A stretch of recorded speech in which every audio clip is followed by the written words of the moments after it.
right, well, this ball's defying gravity. Not really sure how I'm gonna hit this one. Straight downhill. Can't stand in the bunker, can't really stand out of the bunker, so I guess it's time to kneel down. All right, just a little above my feet. Feel like I'm playing t-ball when I was 5 years old. Let's do this. What in the world do we have ourselves here? I don't even think I can see this ball. Maybe just a dimple. A fried egg? Are you kidding me? That's it, I'm done. There's a lot of different lies in the bunker. You just saw a few of them, but we're going over all of them today. So if bunker shots are your fault, I've got the fix.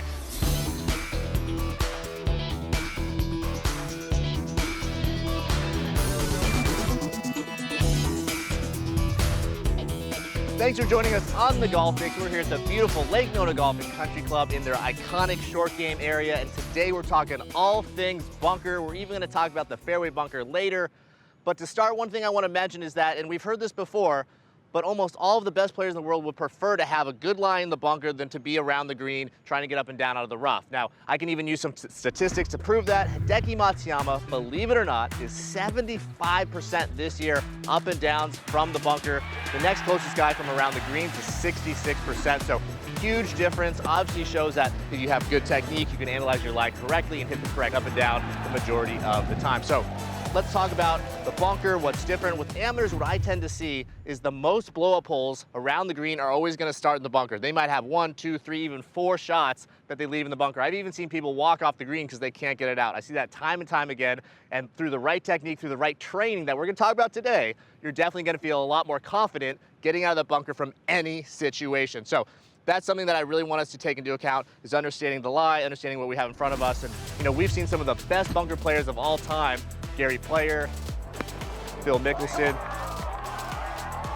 Jordan Spieth, have huge success from all sorts of different lies, and that's because they're able to correctly change their technique based upon the shot at hand. So we're gonna talk a lot about how you can find yourself in different situations, whether it's uphill or downhill, firm sand, soft sand. I know I see that a lot at municipals. The amount of sand can be much different than maybe at a private club. And also on top of that is just the lie that you have and the distance that you're trying to actually hit the ball. So first and foremost, we're trying to get out of the bunker, then we're trying to get it on the green, and then finally, we're trying to get it close. So let's start off, let's talk about what all the best players are able to do. They're able to hit the exact amount of sand that they want and in the exact place. So that's something that's super important to understand. If your low point where you're hitting the sand is erratic, no matter how great and how good your intentions are, it's gonna be very hard to be a good bunker player. And then on top of that, if the amount of sand you take is uncontrollable, that's also gonna heavily change the amount of distance that you get. So starting off, I'm gonna talk about first the uphill lie versus the downhill lie versus the flat lie. So we're talking first with this uphill lie.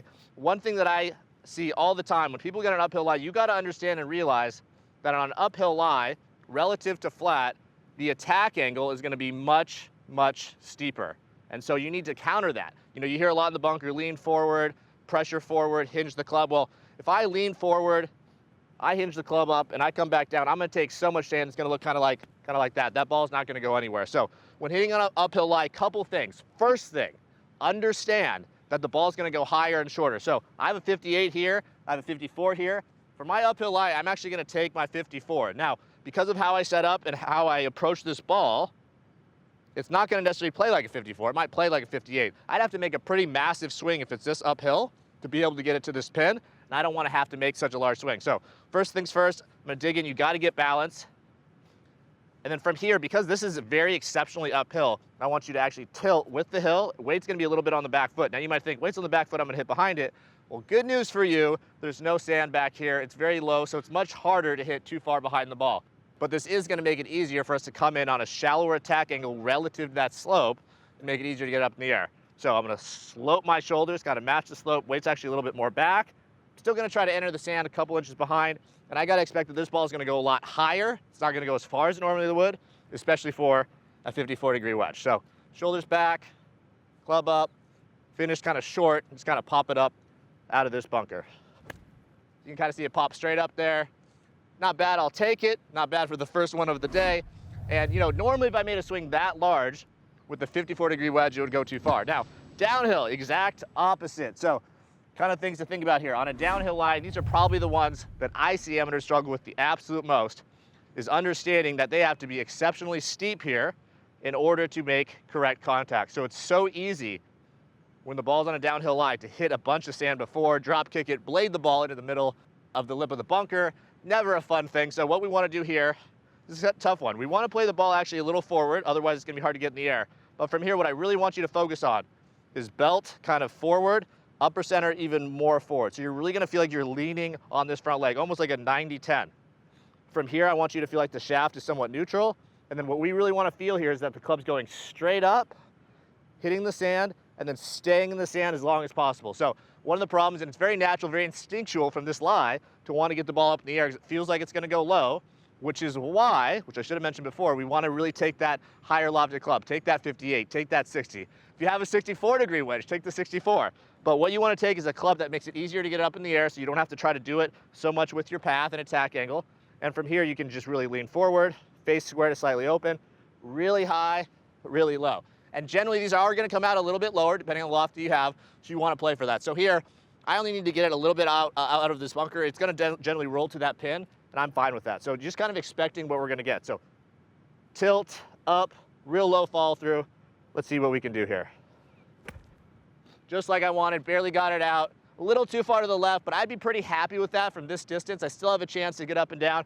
When I find myself in that big of a downslope, it's much more difficult. Now, when we have a standard shot, we're just kind of splitting the difference. So we don't need to be exceptionally one way or the other. I like people generally to start a little bit on that front leg, but not much, maybe a 60-40 split. Big keys here for these kind of standard ones, depending on how much green you have. Again, I think it's just fine to go with like a 54, 56. If you need to stop it, you could go 58 or 60. Kind of depends on how big of a swing you want to make. I'm just going to go with my 58, pretty neutral club here, a little higher on the loft. And I'm just going to feel like I'm 60-40. Big key here, elbow towards belly button. I think too many people set up with their elbow forward, way in front of their belly button. That leans the shaft, takes away bounce, and takes away loft. So I'm going to set up here this way, wait a little bit on that front leg, ball a little forward. And from here, I'm just going to combine club up a little bit, back down, back up, face the target. So let's do it here. Let's get a little bit lower, hand a little bit lower too. Easier to open the face, easier to set the club. So a hair long, nice spin though. That's kind of why I like to take the 58, just kind of stop. So getting out of the bunker can be pretty easy, or easier if you set up correctly, understand what to expect, and take the right club. Now, I know you're going to say, well, that's all great, but the bunkers I play in are not all the same. And that is certainly true. So a couple things that I want you to think about. So if you're in a bunker, let's say this one's pretty good. You know, Lake Nona has great bunkers and you have a pretty fluffy lie. A couple things to think about.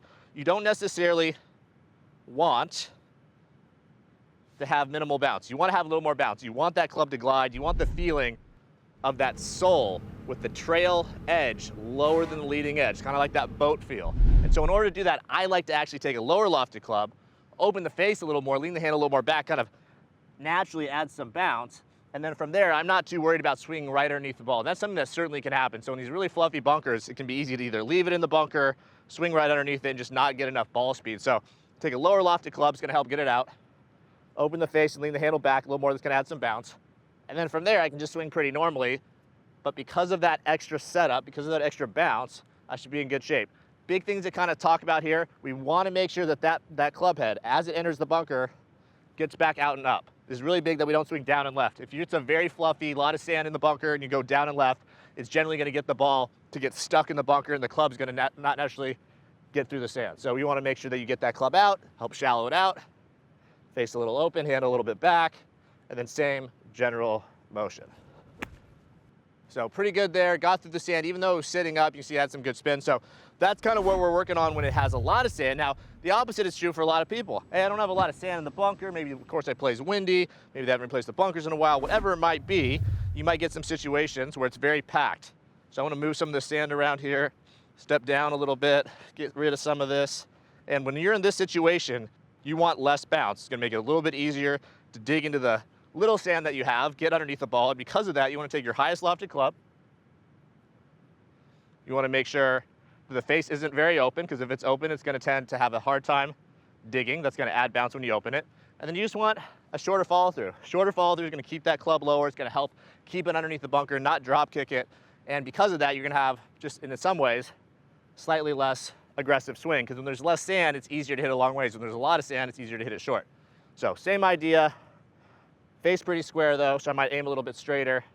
Weight still a little bit forward, kind of staying forward. Try to hit a couple inches behind, leave that club low in the bunker, and just kind of almost like pop it out. What I'm not trying to do is get a big swing, too high of a fall through. It's going to be easier to drop kick it and maybe send it straight into that lip. So kind of more that way. Come on, get in there. Love that one. So no matter the lie, you can kind of change your setup. You can adjust whether it's a lot of sand, not a lot of sand, or average amount of sand. And then finally, I want to kind of wind down here and talk about long versus short versus medium. So for longer bunker shots, some simple stuff. Take lower lofted club, square the face, and we're going to come a little more neutral pathwise. So we're not going to try to come, quite as outside in. The standard bunker shot, you might come a little bit outside in. We're going to come a little more neutral. From this longer kind of backswing, more neutral path, more square face, the ball's just naturally going to go a long way. So a little more square with my feet, a little more neutral coming down, 54 degree. This should get it to go quite a bit further. So you can see that really kind of sends up there, almost gets to that top ridge.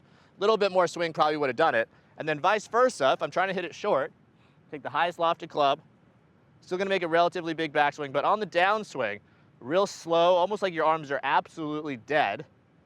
Face sets up a little open, handle a little back, that adds some more loft too. So more loft, you can swing bigger without it going very far, puts a little more spin on it.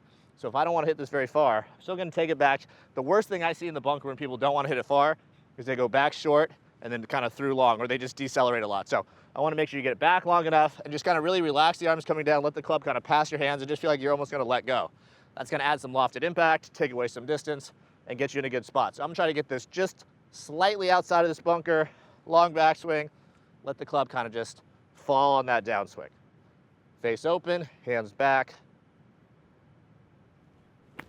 So you can see just real soft, real short, barely comes out.